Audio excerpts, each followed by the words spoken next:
Bonjour à tous, bienvenue dans Sika Market, la nouvelle émission de Sika Finance qui décortique l'actualité et les performances des sociétés cotées sur la BRVM.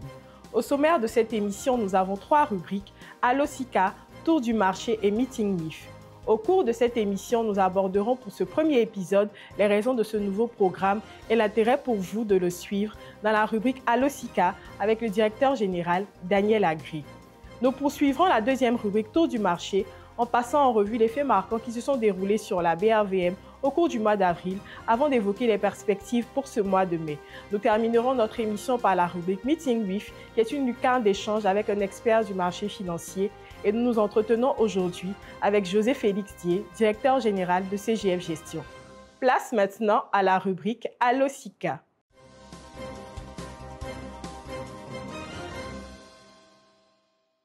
Nous recevons maintenant pour cette rubrique Allo Sika Daniel Agré, directeur général de Sika Finance.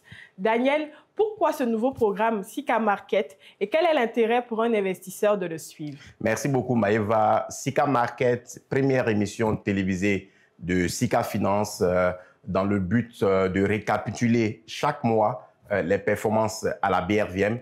Et l'objectif a toujours été l'objectif de Sika Finance, c'est de démocratiser l'information financière, démocratiser tout ce qui est investissement à la bourse au sein de la population, participer à l'inclusion financière. Et aujourd'hui, en venant avec cette émission, cela va nous permettre d'expliquer de façon télévisée toutes ces performances-là au niveau de la BRVM et permettre au grand maximum de la population de comprendre davantage et de s'intéresser à l'investissement boursier. Quelle sera la fréquence de Sika Market et quelle est la particularité de cette rubrique Allo Sika pour les prochains épisodes? Aujourd'hui, nous débutons avec des émissions de façon mensuelle. On espère pouvoir le faire de façon hebdomadaire et pourquoi pas à l'avenir de façon journalière. Nous allons petit à petit vers une chaîne de télévision au niveau de Sika Finance. Et voilà un peu la fréquence. Donc, il est important de rappeler quand même que Allo Sika nous permettra de répondre à toutes les interrogations des internautes dans les prochains épisodes. C'est bien ça? Oui, c'est du Allo Sika. Il y aura déjà un expert à chaque émission, un expert de Sika Finance qui va décortiquer l'actualité économique et les performances au niveau de la BRVM expliquées. Et il y aura aussi un expert du marché financier qui viendra nous parler aussi, débriefer aussi toujours cette actualité, mais aussi ce qu'il fait et qui participe aussi à l'inclusion financière. Et chaque fois que nous aurons cette émission, il y aura des questions posées sur le digital aux internautes qui veulent comprendre de plus en plus ce que c'est que la bourse, un certain nombre d'éléments, un certain nombre d'interrogations qu'ils ont, que l'expert Sika se fera l'honneur de répondre. Vous l'aurez compris, l'expert de Sika Finance sera ravi de répondre à toutes vos préoccupations dans les prochaines émissions au cours de la rubrique Allo Sika. Place maintenant à la rubrique Tour du marché et nous restons toujours en compagnie de Daniel Agré, directeur général de Sika Finance.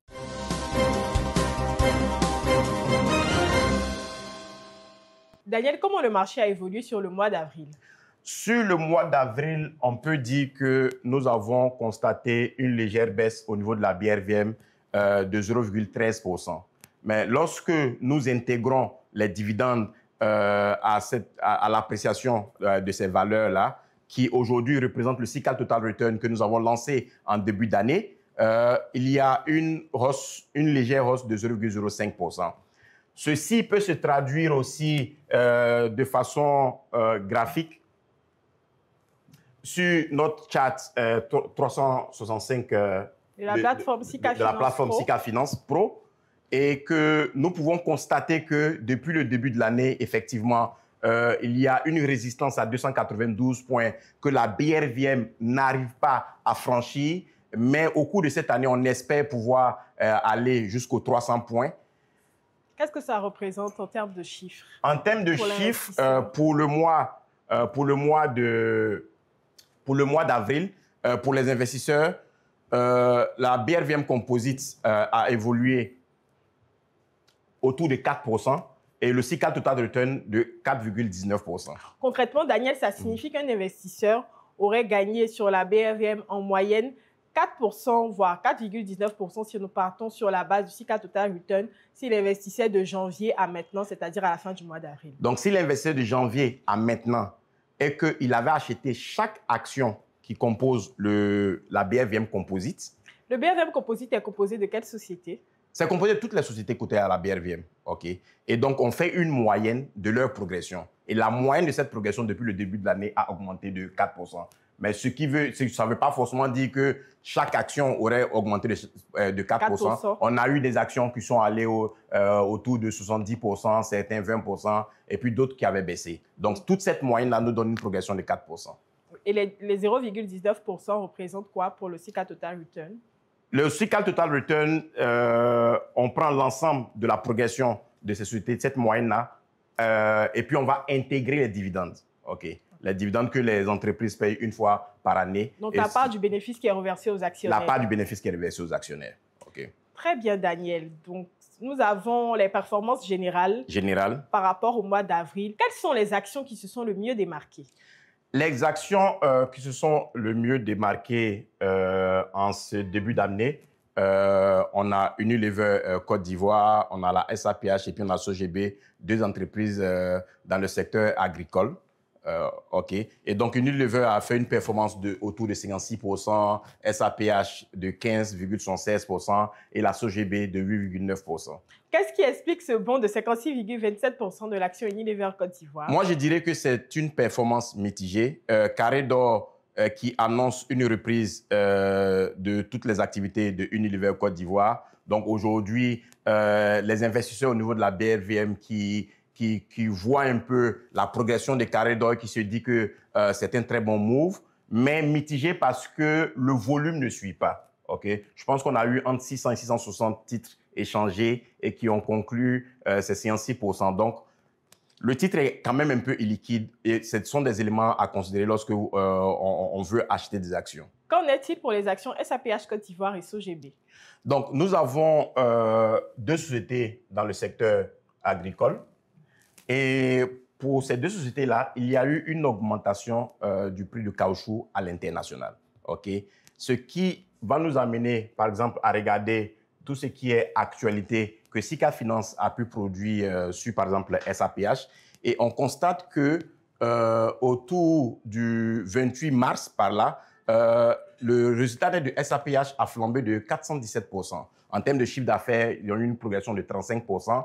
Et aussi, ces bons résultats de fin d'année vont encore être impactés par leur résultat du premier trimestre où la SAPH va exploser de 949%. Donc, en termes de résultats. En termes de résultats. Donc, vous pouvez constater à ce niveau-là que cela a fortement impacté le cours de l'action. Okay? Parce qu'aujourd'hui, comme je le disais en début de mes propos, c'est un marché qui est beaucoup plus tourné vers les dividendes. Donc, à chaque fois qu'une société produit des résultats exceptionnels, on s'attend naturellement à avoir des dividendes extraordinaires. Exactement, exactement. Donc, surtout que SAPH a l'habitude de distribuer des dividendes chaque année.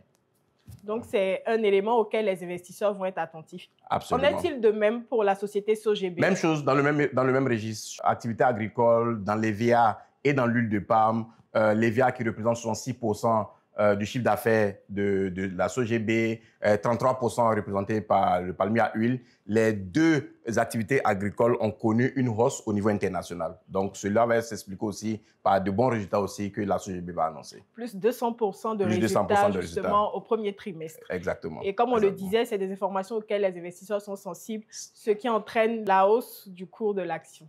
Et SOGB est une entreprise qui est très généreuse au niveau de la distribution de ces dividendes. Donc, c'est un élément qui vient ajouter au fait que les investisseurs se ruent sur le titre qui entraîne justement une augmentation du cours.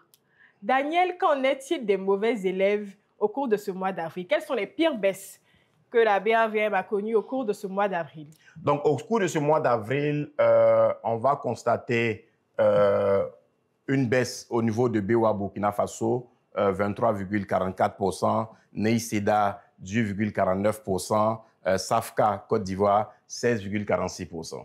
Et à quoi est due justement la baisse de BOA Burkina Faso? Des mauvais résultats annoncés, mais ils ont tenté de vouloir compenser cela par une bonne distribution de dividendes qu'au départ, les investisseurs avaient incorporé dans leur choix d'achat d'actions sur la BRVM. Mais par la suite, il y a une correction et on a constaté une baisse de 23,44%. Autre fait marquant au cours de ce mois d'avril, c'est l'introduction à la bourse de la Banque internationale pour l'industrie et le commerce du Bénin. Que retenir de cette opération? La BIIC a eu la deuxième plus grande IPO après l'IPO de Orange Côte d'Ivoire. OK, donc on entend par IPO, offre publique de vente. Offre publique de vente en anglais, IPO. Et aujourd'hui, lorsqu'on regarde en termes de capitalisation boursière, si on se réfère à notre market map, la BIC est la 6e capitalisation boursière de la BRVM. Je pense que c'est très important venant d'une banque au Bénin. Daniel, qu'est-ce que ça représente, la capitalisation boursière pour les investisseurs? Ça peut, d'un certain point de vue, parler un peu aussi de la liquidité. Qu'à chaque fois que vous désirez acheter des parts d'actions d'une société aussi grande, vous avez toujours des investisseurs qui sont prêts à racheter ou à vendre les actions dans vos mains. Donc, les transactions peuvent se faire facilement. Les transactions peuvent se faire facilement. Daniel, à quoi devraient s'attendre les investisseurs pour ce mois de mai? Pour le mois de mai, pour moi, il y a 2 actions majeures que nous devons tous suivre. Total Côte d'Ivoire et Filtisac qui vont procéder pratiquement à la même opération de cession.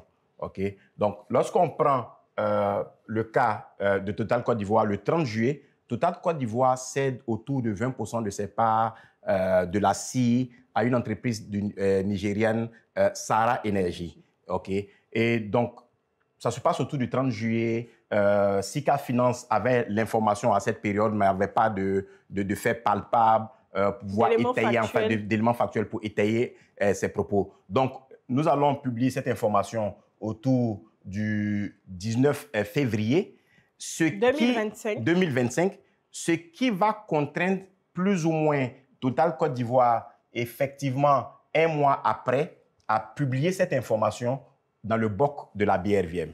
Et nous sommes allés sur le site de la CIE pour pouvoir voir un peu le nouveau actionnariat de la CIE, ce qui va entraîner aussi des remous au niveau des réseaux sociaux. Lorsqu'on dit, par exemple, que l'État de Côte d'Ivoire détient 1% de la CIE et que l'État du Burkina 5%, alors que l'État de Côte d'Ivoire, dans les 45% de Petroci, est l'actionnaire majoritaire. Okay? Donc, on constate effectivement que l'actionnariat de Sahara Energy va progresser à 27% et on constate là que Total Côte d'Ivoire n'est plus actionnaire de la CIE. Et ce qui va se faire, c'est que de plus en plus, le fait que l'opération s'est déroulée le 30 juillet et que normalement, une communication devait être faite peut-être dans le mois d'août ou bien même de septembre et même intégrer aussi cette session-là dans le résultat du 3e trimestre. Okay? Donc, il a commencé à avoir un peu des interrogations. Est-ce que la session va être intégrée dans le résultat annuel qui va amener Sika Finance à se poser ces mêmes questions-là au cours de son article? Et on s'en doutait.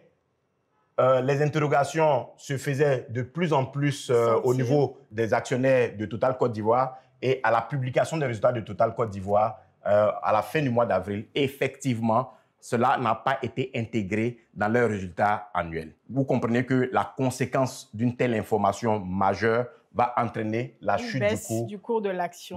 Parce que naturellement, les investisseurs se demandent où sont passés ces milliards de francs CFA. Où sont passés 200 millions d'euros autour de 120 à 130 milliards de francs CFA de cession. Ils espéraient que cela va être intégré dans les résultats et qui se disaient qu'il allait avoir de bonnes distributions de dividendes au niveau de Total Côte d'Ivoire dont ils pourraient en bénéficier. Et donc, à la publication de ces résultats, on se rend compte que ce n'est pas le cas. Est-ce le même scénario qui se profile sur l'action Filtisac? Non, ce ne sont pas les mêmes entreprises. On ne pense pas que ça devait être le même scénario. Filtisac, ce qui cède 3 filiales, Chimtech, Ivoire Coton et une autre filiale à un grand industriel ivoirien et qui aujourd'hui, depuis le début de l'année, Filtisac a une très bonne marge de progression.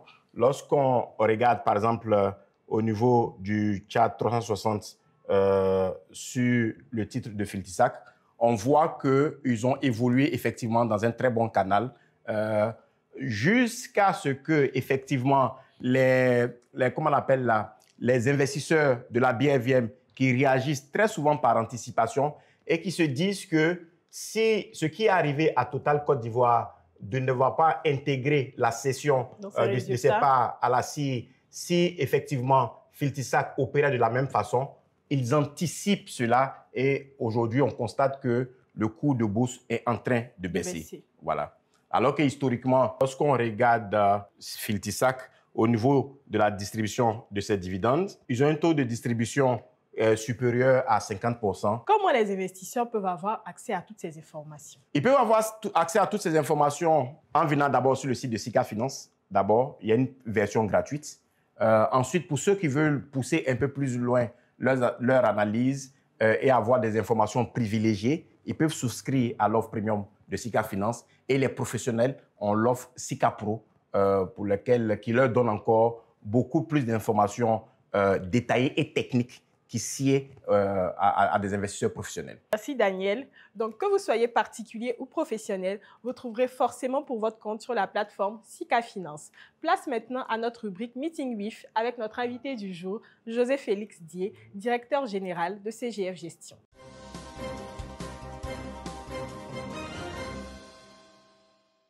Bonjour Monsieur Dié. Bonjour. Comment allez-vous? Ça va très bien, vous? Je vais très bien. On est ravis de vous recevoir aujourd'hui pour ce premier épisode de Sika Market. On espère qu'il en est de même pour vous. Plaisir partagé. Tant mieux. À l'entame de notre échange, on est tenté de vous demander quelle est votre lecture d'experts financiers sur les récentes publications des résultats qui ont eu lieu sur la BRVM. Alors, merci Maëva. Je tiens d'abord à remercier Sika Finance de nous permettre de nous exprimer sur les tendances actuelles du marché. Alors, déjà, il faut savoir que le marché de la BRVM est un marché qui est drivé par les dividendes. Okay. Et donc, depuis le début de l'année, en tout cas depuis le mois de février, on a commencé à avoir les premières publications, notamment par les plus grosses capitalisations, pour lesquelles un certain nombre d'entre elles ont été anticipées. C'est-à-dire que les investisseurs s'attendaient plus ou moins à un tel niveau de résultat. Par contre, pour certaines capitalisations, les résultats qui ont été publiés ont été en dessous des attentes, ce qui a fait que le marché a quelque peu sanctionné l'évolution de ces titres. Mais dans l'ensemble, quand on regarde la dynamique actuelle des résultats, on constate que les dividendes qui sont proposés par la plupart des sociétés cotées ont été déjà anticipés par les investisseurs. Donc, ce qui donne une tendance qui est quelque peu soutenue, même si on constate qu'il y a quelques ralentissements qui sont liés à des événements fondamentaux. Mais dans l'ensemble, la publication des résultats donne aujourd'hui le ton de l'évolution du marché qui, lui, regarde, pour la plupart des investisseurs, le niveau de dividendes qui sera servi et le rendement qui va avec. OK, très bien. Est-ce que vous pensez que la guerre commerciale entre les États-Unis et la Chine peut avoir un impact sur notre marché financier? Alors, déjà, il faut déjà situer quel est le niveau des déficits des États-Unis avec ces pays-là. Quand je prends le cas de la Côte d'Ivoire, on a un déficit qui est favorable à la Côte d'Ivoire, lié en partie aux exportations de cacao. Et vous savez qu'aujourd'hui, l'objectif des autorités américaines, c'est de réindustrialiser l'économie américaine, donc de relocaliser l'industrie aux États-Unis pour permettre justement de créer des emplois pour les Américains. Et par conséquent, les décisions qui ont été prises par le président Trump sont de nature à renchérir le coût des exportations. Et par conséquent, demander à ces pays-là de s'ajuster par rapport à ces droits de douane reviendrait à les obliger à aller négocier. Ce qu'il veut, c'est qu'il veut supprimer cette sorte de multilatéralisme pour développer du bilatéralisme avec chaque État, avec ses contraintes et ses qualités. Donc, aujourd'hui, quand on regarde l'évolution, on se dit qu'il peut y avoir aussi une réaffectation des partenaires. C'est-à-dire que les pays vont peut-être se retourner vers d'autres partenaires, notamment les partenaires asiatiques, qui, eux, sont dans le besoin de pouvoir nourrir leur économie de par ces exportations-là. Donc, il peut avoir à court terme des tensions inflationnistes, parce qu'évidemment, l'augmentation des droits de douane va impacter tout ce qu'il y a comme produits importés, etc. Mais à moyen long terme, cette guerre commerciale n'est pas bénéfique pour aucun des pays. Je pense qu'aucun pays n'a intérêt à augmenter ses droits de douane parce qu'on ne peut vivre en autarcie. Et donc, par conséquent, il faut harmoniser un peu ces éléments-là pour que nos économies puissent avoir un développement harmonieux. Donc, pour moi, j'estime que le développement de cette difficulté sur les marchés financiers auront tendance à impacter un certain nombre de valeurs, notamment les valeurs agricoles. C'est vrai qu'aujourd'hui, quand on regarde la tendance de ces valeurs-là, notamment les valeurs comme SAPH ou bien comme SOGB, on constate qu'elles ont un regain de croissance qui peut être lié à des anticipations, des réorientations des exportations vers des pays qui ont des relations commerciales beaucoup plus stables avec les pays africains. Donc, pour moi, il peut avoir cet effet de court terme de renchérissement, mais après, il va falloir regarder de près pour éviter d'être surpris par des tendances qui changeront. Ok, donc sur le long terme, vous pensez que c'est des choses qui peuvent se corriger? Il y aura forcément une correction du marché. Ok. Il y a un an, à peu près, que vous prenez les rênes de CGF Gestion. Quelles sont les perspectives aujourd'hui pour votre SGO? Alors, déjà, il faut indiquer que le groupe CGF a basculé dans une nouvelle orientation stratégique depuis 2023, puisque nous avons dans notre actionnariat un nouvel investisseur institutionnel de référence qui est devenu investisseur majoritaire, qui s'appelle LBO France. LBO France est le premier fonds de private equity en France et en Italie. Et donc, LBO France, dans sa stratégie d'expansion en Afrique, a décidé de rentrer dans le capital de CGF Bourse, qui est la maison mère de CGF Gestion. Et donc, depuis 2023, nous avons un nouvel actionnaire de référence qui a un objectif de développement au sein de la zone UEMOA. Donc, aujourd'hui, CGF Gestion est à Abidjan depuis 2023, qui a commencé ses activités véritablement avec mon arrivée en 2024, donc il y a un an.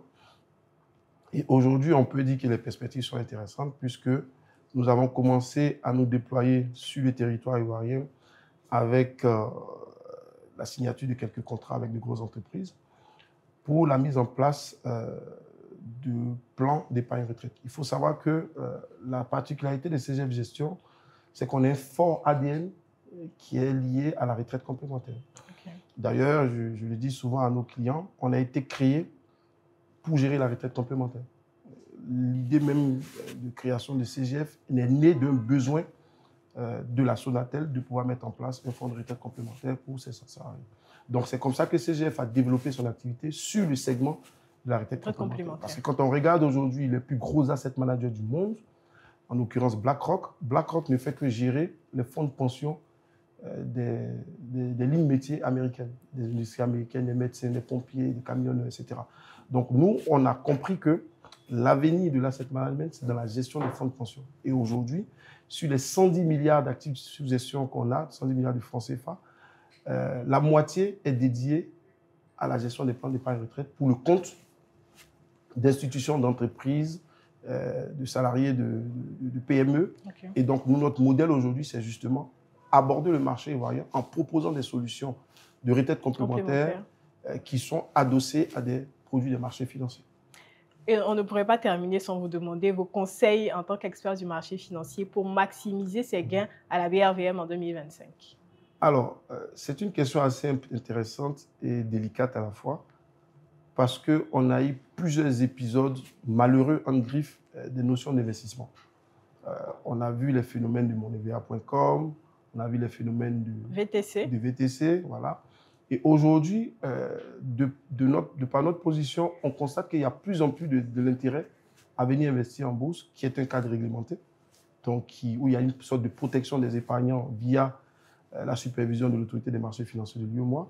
Et donc, pour nous, on estime que cet intérêt-là doit grandir avec un certain nombre de comportements. Vous savez, pour investir en bourse, il y a deux questions principales qu'il faut se poser. Lesquelles? Première question, quel est mon objectif? Est-ce que je viens investir en bourse pour spéculer? Est-ce que je viens investir en bourse parce que je veux préparer la retraite? Est-ce que je viens investir en bourse parce que je veux préparer de l'argent pour construire ma maison? Est-ce que je viens investir en bourse pour financer les études, études des enfants? Donc, il faut déjà répondre à cet objectif. Deuxième question qu'il faut se poser, c'est l'horizon d'investissement. J'investis en bourse sur quel horizon? Est-ce que c'est sur 1 an, sur 2 ans, sur 3 ans, sur 4 ans, sur 5 ans, sur 10 ans, sur 15 ans, sur 20 ans?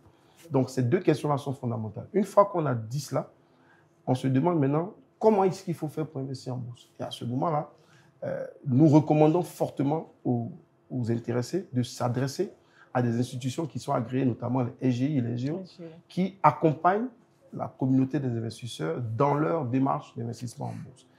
Aujourd'hui, la lecture qu'on peut faire, c'est qu'on a un marché aujourd'hui qui a connu une forte tendance l'année dernière. On a connu une croissance de l'indice à plus de 28%. Cette année, on avait été bien lancé, mais avec la publication des résultats, ça a quelque peu tassé un peu le marché. On aura un mois de mai où il y aura des détachements de coupons de certaines grosses capitalisations, de dividendes, pardon, de certaines grosses capitalisations. Donc, le marché peut quelque peu replier, mais pour nous, la lecture va se faire par rapport à un certain nombre d'événements qui auront lieu dans notre espace, notamment toutes les élections qu'on peut avoir dans notre zone, mais également aussi le comportement d'un certain nombre d'investisseurs. La plupart du temps, les petits porteurs sont très sensibles au moindre mouvement du marché. Et donc, l'éducation financière aussi va jouer son rôle à ce niveau-là, parce qu'il va falloir leur montrer comment il faut investir, quel est le temps de réaction qu'il faut avoir, quel est le comportement à avoir quand il y a telle ou telle information. Mais sinon, dans l'ensemble, pour nous, on estime qu'on va avoir un marché qui va avoir une tendance, pas comme l'année dernière, mais qui va avoir une tendance quand même haussière, même si le pas de hausse va être quelque peu réduit par rapport à l'année dernière. Mais nous, on estime que le marché est dans une bonne dynamique. Et on est sur des plus hauts depuis plus de 10 ans. On est en train de viser des plus hauts historiques qui se situent autour de 320. L'indice BRVM autour de 290, 291. Donc, le marché peut être très bien orienté si on casse ces niveaux-là. Et là, à ce moment, on va chercher des nouveaux plus hauts. Et qu'est-ce que vous pouvez recommander aux investisseurs qui sont déjà sur la BRVM? Je pense que les investisseurs qui sont déjà sur la BRVM ont déjà des positions bien orientées. Après, comme je l'indiquais, le mois de mai, on va probablement avoir des paiements de dividendes. Donc, il y aura sur des détachements. Il y aura peut-être une correction du marché. Donc, ce sera le bon moment pour ces investisseurs présents sur le marché d'améliorer leurs coûts moyens en se repositionnant pour renforcer les positions sur lesquelles ils sont déjà et puis regarder les tendances futures. Mais pour nous, on estime que le marché va être dans une tendance relativement bien orientée. Merci, Monsieur Dié. Je vous en prie. Sika Market ferme ses portes pour aujourd'hui. Nous vous donnons rendez-vous pour un prochain épisode.